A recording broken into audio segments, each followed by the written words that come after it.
Hey everybody, my name is Kenneth and I talk about money. If this is your first time seeing me, I'm an investor. I've been investing in stocks for over 20 years and I'm a full-time stock trader. I've been trading stocks for myself, by myself, in my pajamas for the last 13 years. If you aren't familiar with me, I have over 200,000 followers on TikTok, a lot more over there than on here on YouTube. But I wanted to do one of these longer videos, which are better here on YouTube, so that's why I'm here today.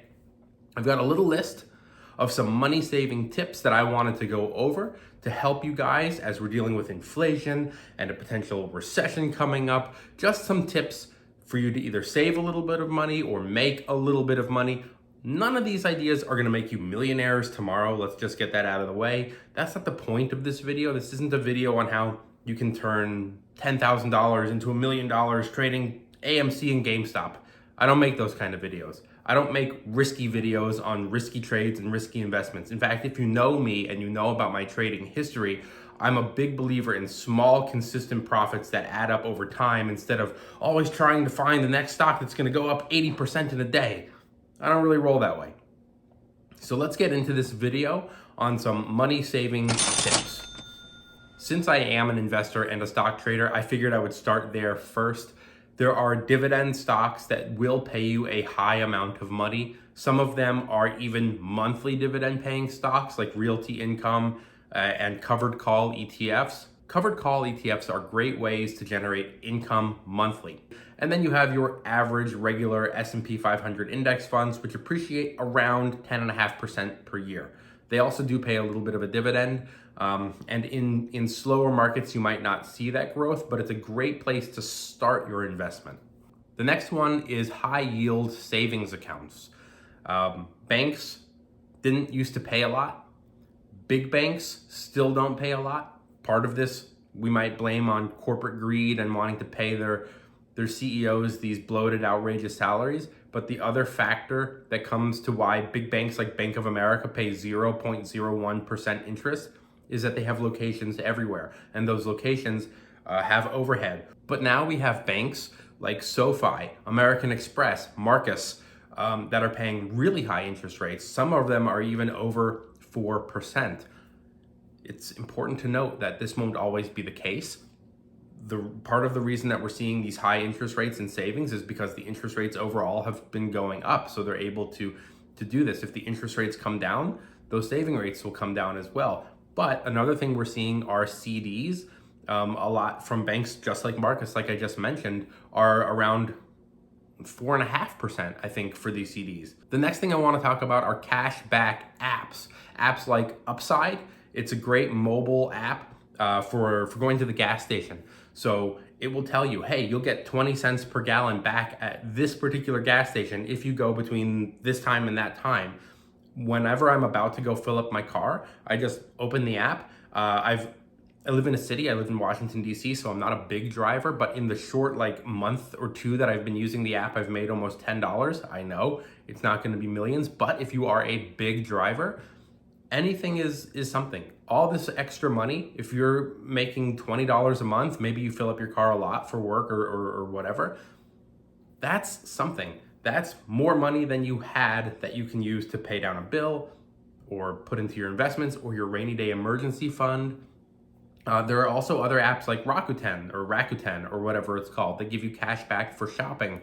If you're gonna be doing shopping online anyway, if you're buying something that you need, I'm obviously a minimalist. I live well below my means. I'm not a big fan of shopping and buying and trying to keep up with the Joneses. But if you are buying stuff online for your family or for your home, or it's a purchase that you need, check with Rakuten first, or Rakuten or whatever it's called, because you will get cash back on your purchase. The next one is cash back credit cards. SoFi has them, Chase has them. I'm gonna put some little photos on here. These might not be the best. This is just what I've done on a quick little bit of research just for the sake of this video. But like I said, with the Upside app, like Rakuten or whatever it's called, they're all little bits of money that add up. And if you remember what I said at the beginning, when I trade stocks, I look for small, consistent profits that add up over time. So $200, $300, $400 on a trade. And if I can do that every few days with multiple stocks, I'm gonna do okay. This is a similar concept. little bits of money from each one that add up. And speaking of little bits of money that add up, the last thing I want to talk about is negotiating your bills. My girlfriend, who lives in the same building as me on the same floor, just a few doors down actually, was paying $90 a month for RCN high-speed internet in her apartment. No cable TV, no landline, just internet. And when I said, oh, I pay $50 from Verizon for this speed, whatever the speed was, she was like, oh, no. And she got on the phone and she called RCN. The thing about negotiating your bills is you have to block out like 45 minutes to an hour. They're gonna make it really difficult.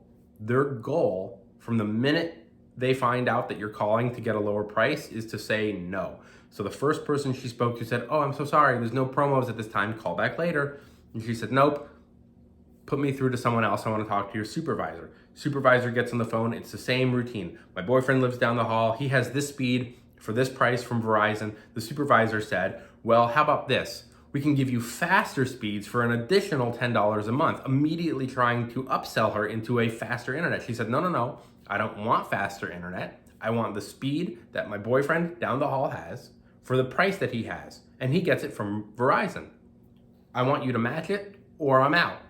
And they were like, well, there's no promotions at this time. So she said, can you look in your system and see how long I've been a customer? And they said, you've been an RCN customer for 8 years. And she was like, 8 years, and the guy down the hall is paying $40 less than me. This doesn't seem fair for the same speeds. Well, they said, well, Verizon isn't as reliable as ours, and that's what you're paying for. She said, well, he's been in the building for 5 years. He's never had a single problem with Verizon. What can you just keep pounding them? Their job is to say no. Your job is to fight them back. Be nice, kiss their ass, tell them, oh my God, you're so helpful. Yes, put me on hold for 10 minutes while you research and look into this. Oh, please, thank you. Do whatever you have to do. Don't get angry. Don't yell at them. Just kiss their ass. Tell them how great they've been and how helpful they've been. And you really don't want to leave, but you might consider it.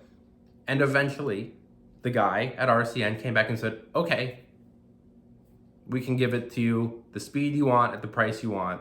And she's now saving $40 a month on her internet.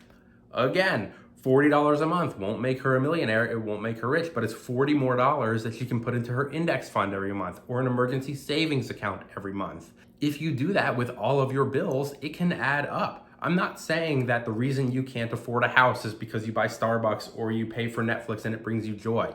What I am saying is negotiating on some of these monthly subscription services that you have, like internet, cell phone bill, even maybe a gym membership. It doesn't hurt to ask. The worst they can do is say no, and then you move on.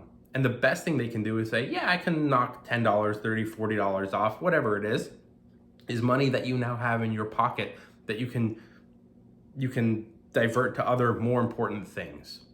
Now, the last thing that I was gonna talk about is doing some personal grooming stuff yourself, but I nixed that one from the list because I think it's actually important to have little things that we do spend money on that make us feel good. So on my notes, because I'm losing my hair up here, I used to spend $40 a month to go to my barber, and he would cut my hair when I had hair, and he would shave and do my beard, and it would be $40.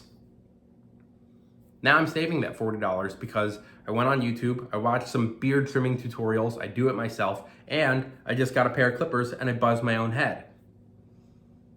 Some people like to go to the barber shop and they like to sit back in the chair and get the warm towel on their face and have someone groom them or pamper them. People like to go to the nail salon. Maybe people don't want to sit there doing their own nails, painting their own nails, putting them, maybe they like that feeling of luxury. It's a small little thing. So I actually did nix that one from my list. Anyway, with all that being said, I hope these money tips help you. If they did, you know what to do. I don't need to tell you. Hit the follow, hit the subscribe. Go follow me on TikTok if you're interested. Thanks for watching and have a good day.